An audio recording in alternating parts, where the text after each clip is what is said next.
रुको रुको, ऐसे नहीं, शुरू से दिखाता हूँ। दिल पे सवार है जीना। फाइनली गाइज हामी हिँडिसकेको छौँ। हामी अगाडि मेरो दादाहरू पछाडि आउँदै हुन्छ तिनजना।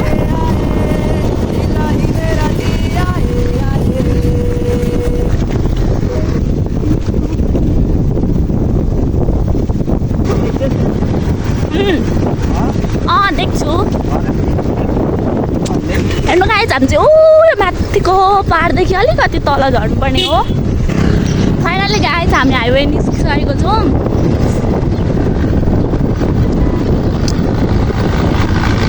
पौडी खेल्न जाने भनेको चिसो चिसो मौसम भइरहेछ। अनि हामी गइरहेछौँ पौडा। अब हामी चाहिँ नेपालकै त्यत्रो लामो झोलुङ्गे पुल भएको ठाउँबाट उँधो जान्छौँ।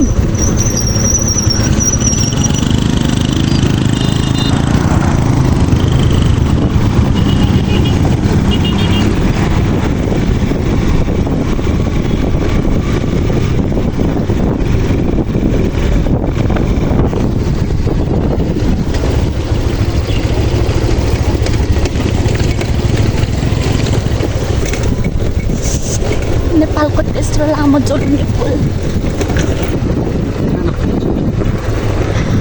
नेपालको तेस्रो लामो झोलुङ्गे पुल। यसको मुनिबाट जानुपर्छ गौडा चाहिँ।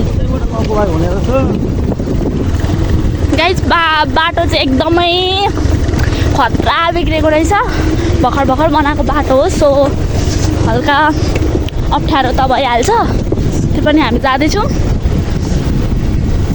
दादा भाउजू एन्ड माई सिस्टर चाहिँ अगाडि हुनुहुन्छ।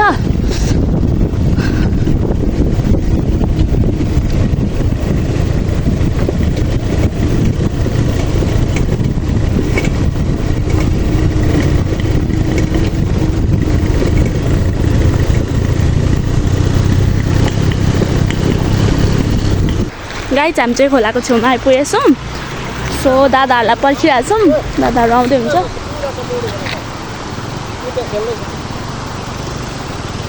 दादाहरू आइपुगिसक्नु भएको छ। जान्छ, सानै छ।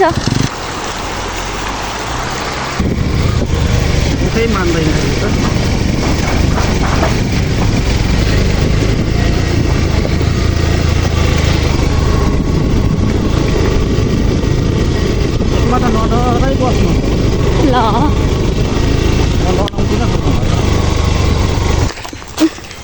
गाइस हामी चाहिँ हिँड्दैछौँ बाटो अप्ठ्यारो भएर। दिदी कस्तो लागिरहेछ?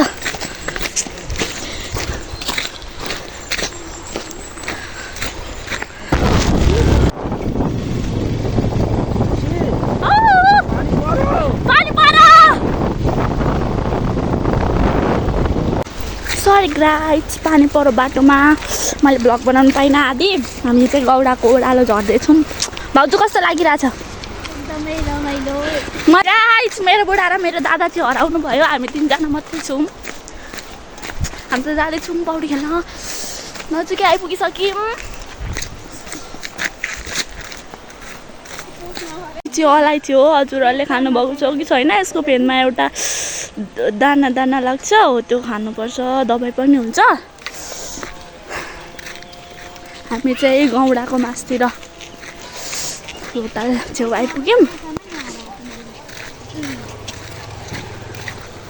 गाइस हामी चाहिँ पुल छेउमा आइपुगिसक्यौँ। वहाँ पर पौडी खेल्दै हुन्छ। मन्जु दिदीको भिजेर अवस्था यस्तो नाजुक छ, भाउजूको अवस्था भिजेर यस्तो नाजुक छ, कामदै हुनुहुन्छ। सडीलर आए भने कालो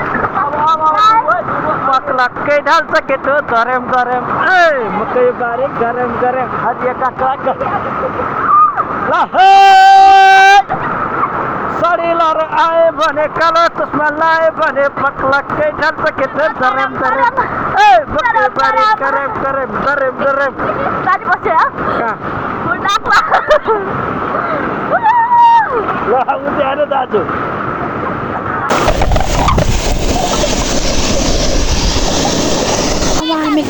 लागिसकेका छौँ आजलाई यति नै bye bye thank you for the watching